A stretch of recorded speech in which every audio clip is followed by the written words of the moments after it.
todos os casos chocam a gente, porque cada um é particularmente diferente.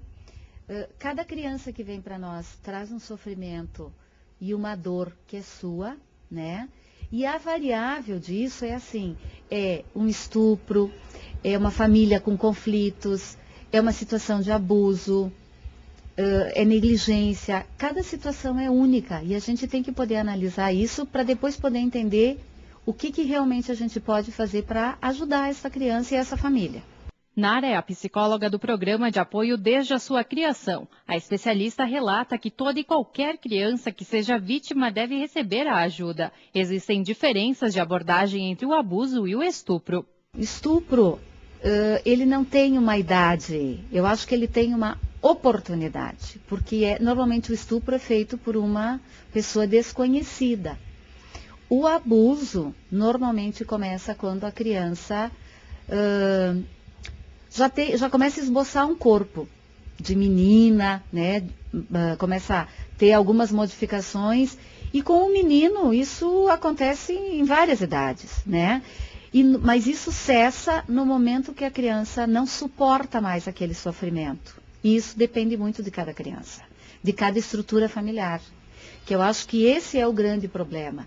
Hoje em dia, o que a gente tem? Famílias com estruturas muito diferentes das nossas, com valores muito diferentes e aonde existe assim um sentimento e uma falta de limites e uma falta de afeto que fica muito mascarado às vezes com o afeto sexual, né? É feito de uma forma sexualizada um afeto que é afeto de pai, que é afeto de mãe, que é afeto de um tio e que não tem nada a ver com sexo e que para aquela criança muitas vezes fica muito confuso.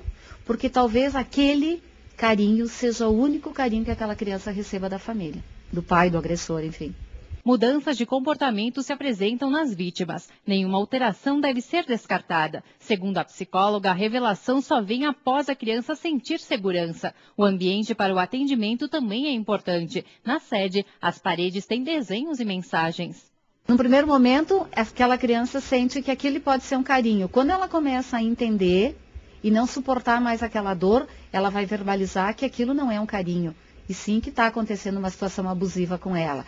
E aí o que ela precisa? Ela precisa de um suporte da mãe, dos irmãos, dos avós, de quem puder estar por perto, para acolher essa dor, porque esta dor é uma dor na alma e não é só uma dor física e nem só emocional, é muito maior, e que possa oferecer segurança para essa criança falar, botar para fora sua agressão, porque isso vai aparecer, e tem alguns comportamentos que na escola, aquela criança muito, que até então vinha tranquila, vinha desenvolvendo bem cognitivamente, daqui a pouco começa a trazer alguns aspectos de agressão, enurese, ecoprese, começa a não querer mais em algum momento voltar para dentro da sua casa, ela começa a deixar algumas deixas, para que a gente possa se perguntar o que está acontecendo que aquela criança mudou o seu comportamento.